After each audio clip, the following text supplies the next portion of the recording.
30వ తారీఖు జరిగిన కలెక్టర్ గారు తీసుకున్న సమీక్షా సమావేశం దేవస్థానం భూముల మీద మీ ఒపీనియన్ ఏంటో దయచేసి తెలియచేయండి.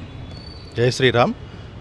అధికారులు వాళ్ళ పరిధిలో ఉన్న రివ్యూ మీటింగ్సే చేస్తున్నారు తప్పితే ప్రజలకి ఏ విషయాన్ని బహిర్గతం చేయట్లేదు. తర్వాత రోజు వచ్చే న్యూస్లో కూడా ఏమి ఇవ్వట్లేదు. అమ్మవారి గుడికి సంబంధించిన ఆస్తులన్నింటినీ బహిర్గతం చేయకుండా సీక్రెట్గా ఉంచుతున్నారు. ఇండియాలో ఆర్టీఏ చట్టం వచ్చినా కానీ హిందూ దేవాలయాలకు అది వర్తించదనే సమాధానం ఎండార్స్మెంట్గా ఇస్తున్నారు. అలా ఇష్టం వల్ల ఆర్టీఏ చట్టాన్ని నిర్వీర్యం చేయడం జరుగుతుంది. గోప్యత పాటించడం వల్ల ఈ సమాజానికి హిందూ ధర్మానికి ఏం ఉపయోగం లేదు, అధికారులకే తప్పితే. ప్రతి అధికారి కొత్తగా వచ్చినప్పుడల్లా ఒక సమీక్షా సమావేశం జరపటం, దాన్ని మరుగున పడటం, బయటకు బహిర్గతం చేయకపోవటం వల్ల హిందూ ధర్మానికి వనగూరేది ఏమీ లేదనేది నా భావన. గవర్నమెంట్ దీని మీద చర్యలు తీసుకుని ఆర్టీఏ చట్టం కింద కంపల్సరీ ఇవ్వాలి, ఎండార్స్మెంట్ ఇవ్వాలి, ఆస్తులన్నీ బహిర్గతం పరచాలి, అన్యాక్రాంతం ఎన్ని అయినాయి, ప్రొటెక్షన్లో ఎన్ని ఉన్నాయి అన్నీ చూడాలి అని కోరుకుంటున్నారు ప్రజలు.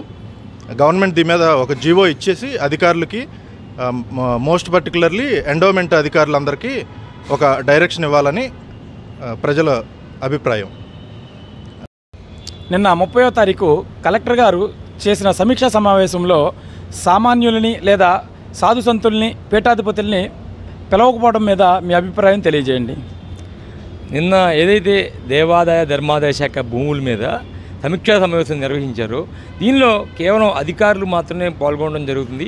ఇది అనాదిగా వస్తూ ఉంది. దీనివల్ల ఏం ఉపయోగం అని చెప్పేసి హిందూ సంఘాలు, భక్తులు అడుగుతూ ఉన్నారు. ఈరోజు ఒక అధికారి వస్తూ ఉంటారు, వెళ్ళిపోతూ ఉంటారు. వచ్చే అధికారిని హిందూ సంఘాలు అయ్యా ఈ భూమి ఎక్కడుంది అని అడిగితే నేను చూసి చెప్తాను లేదా కనుక్కుని చెప్తానని చెప్తున్నారు తప్ప దాని మీద పూర్తి అవగాహన ఉండట్లేదు. ఈలోపు జరగాల్సిన పుణ్యకారం జరిగిపోతూ ఉంటుంది. ఇది ఏదైతే అన్యాక్రాంతం అవుతుందో భూములు అన్యాక్రాంతం అయిపోతున్నాయి.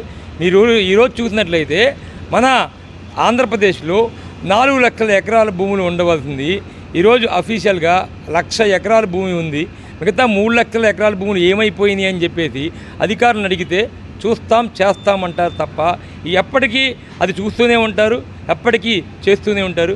ఈ విధంగా కాకుండా హిందూ సంఘాలు కానీ ఇలా సాధు సంతులు కానీ ఎప్పటి నుంచో మేము అడుగుతుంది ఏంటంటే ఇక్కడ ఏదైతే లోకల్గా ఉన్న స్వామీజీలను ఇన్వాల్వ్ చేయడం లేకపోతే హిందూ సంఘాలను ఇన్వాల్వ్ చేయడం వల్ల వారికి ఇక్కడ లోకల్ పరిస్థితుల మీద అవగాహన వస్తుంది. ఈ అవగాహన వల్ల ఎక్కడ ఏ భూములు ఉన్నాయి, ఆ భూమిని ఎలా రక్షించాలి, అధికారులతో ఎలా సమన్వయం చేసుకోవాలని అనే ఒక పరిజ్ఞానంతో ఉంటారు. అంతే తప్ప అధికారులు వచ్చి రివ్యూ చేసి వెళ్ళిపోతే తర్వాత దాని మీద పూర్తి అవగాహన లేని వారు ఏం చెప్పగలరు? ఒక్కసారి మీరే ఆలోచించుకోండి. ఎప్పటికైనా అధికారులు మేల్కొని అలాగే ప్రభుత్వం మేల్కొని ఇక్కడున్న స్వామీజీలని అలాగే హిందూ సంఘాలని అమ్మవారి భక్తుల్ని ఈ యొక్క కార్యక్రమంలో ఇన్వాల్వ్ చేసినట్లయితే వారు ఎంతో భక్తి శ్రద్ధలతో ఈ యొక్క భూములను కాపాడటానికి ప్రయత్నిస్తారు. అంతే తప్ప ఏదో మొక్కుబడి తత్వంగా ఒక రివ్యూ చేసి దాన్ని ఫార్వర్డ్ చేసేస్తే వచ్చే తరాలకి ఈ యొక్క అమ్మవారి భూములు కానీ దేవాలయాల భూములు కానీ మిగలవని చెప్పడంలో ఎటువంటి సందేహం లేదని చెప్పేసి మనం చెప్పగలుగుతాం. ఇంకోటి చూస్తున్నట్లయితే మనకి హిందూ సంఘాలకు కానీ దేవాలయాల ధర్మాదాయ శాఖకు సంబంధించిన ఏ రివ్యూ మీటింగులకైనా కేవలం అధికారులు మాత్రమే పాల్గొంటారు. కానీ ఏదైతే మిగతా మతాలకు సంబంధించి అయితే చక్కగా ఆ మత పెద్దలను పిలవడం, వాళ్ళతో సంప్రదింపులు చేయడం, ఇంకా ముందుకు వెళ్ళి కలెక్టర్ గారి పక్కన కూడా కూర్చోబెట్టి చక్కగా వాళ్ళతో రివ్యూ మీటింగులు చేస్తూ ఉన్నారు. కానీ మా దేవాలయాల దగ్గరికి వచ్చేప్పటికీ కనీసం మా యొక్క ఏదైతే మా స్వామీజీలు ఉన్నారో లేదా హిందూ సంఘాల పెద్దల్ని కనీసం పిలవడానికి కూడా మీకు నోరు రావట్లేదంటే ఎంత బాధాకరమైన సిచ్యువేషన్లో మా హిందువులు ఉన్నారనేది ఒక్కసారి మీరు అర్థం చేసుకోండి. కాబట్టి అయ్యా మేమేం అడగట్లేదు. ఈ యొక్క ధర్మం కోసం దేశం కోసం పాటుపడుతూ ఈరోజు దేవాలయ ధర్మాదాయ శాఖలో ఎన్నో రకాల ఆస్తుల వల్ల ఈరోజు విజయవాడలో చూసినట్లయితే సగం భూములు అమ్మవారివే. వీటిల్లో అనేక రకాలుగా కాలేజీలు నడుస్తున్నాయి, ఆసుపత్రులు నడుస్తున్నాయి. ఈరోజు మీరు దగ్గరగా చూసినట్లయితే మన స్టేట్ గెస్ట్ హౌస్ కూడా అమ్మవారిదే అని చెప్పడంలో ఎటువంటి సందేహం లేదు. సంగీత కళాశాల అమ్మవారిదే, ప్రతిదీ అమ్మవారి భూమే. ఈరోజు కొన్ని లక్షల మందికి, వందల మందికి అన్నదానం కానీ లేకపోతే ఏదైనా చేస్తూ ఉన్నాం మన భూముల్లో, ఇలా చేస్తూ ఉన్నాం. ఈ భూములను రక్షించండి, భావితరాలకు ఉపయోగపడతాయి. అంతే తప్ప మీరు ఈ విధంగా ఎవరిని పిలవకుండా మీరే రివ్యూ మీటింగ్ పెట్టేసుకుంటే వచ్చే కాలంలో ఆ 1,00,000 భూములు కూడా అన్యాక్రాంతం అయిపోయి భావితరాలకు ఎటువంటి ఉపయోగం లేదని చెప్పేసి మిమ్మల్ని సవినంగా కోరుకుంటున్నాం. జై హింద్, జై శ్రీ.